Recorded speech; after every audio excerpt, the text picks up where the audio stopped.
وہ بندہ جب گھر سے نکلنے لگتا ہے پھولوں کے ہار گلے میں پہنائے جاتے ہیں، اس کے لیے جگہ چھوڑی جاتی ہے، احترام کیا جاتا ہے۔ اور بھائی یہ تو وہی پرانا ہمارے میں رہنے والا ہے، بشیر ہے، نذیر ہے، شفیق ہے، کوئی بھی ہے، یہ وہی پرانا ہے۔ ہو کیا گیا، اس کے سفر کو مدینہ سے نسبت ہو گئی ہے، بس اس کی وجہ سے لوگ احترام بجا لا رہے ہیں۔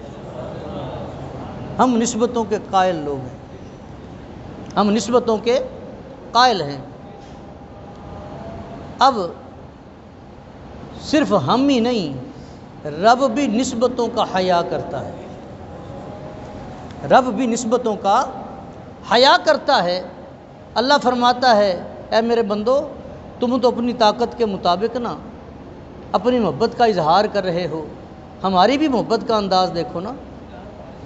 وہ بندہ جس کی کبھی کوئی خبر نہ لیتا تھا، جب بھی اس نسبت کے سفر پر نکلا، میرے رب نے فرمایا تو نے جیسے پہلا پاؤں گھر سے باہر رکھا، دوبارہ یہ سفر مکمل کرنے تک جب تو واپس اپنے گھر لوٹے گا، تو جو بھی دعا کرے گا میں قبول ٹھہراؤں گا، میں اسے قبولیت عطا کروں گا۔ وجہ کیا ہے؟ اس سفر کو مدینہ سے نسبت ہو گئی، مکہ سے نسبت ہو گئی۔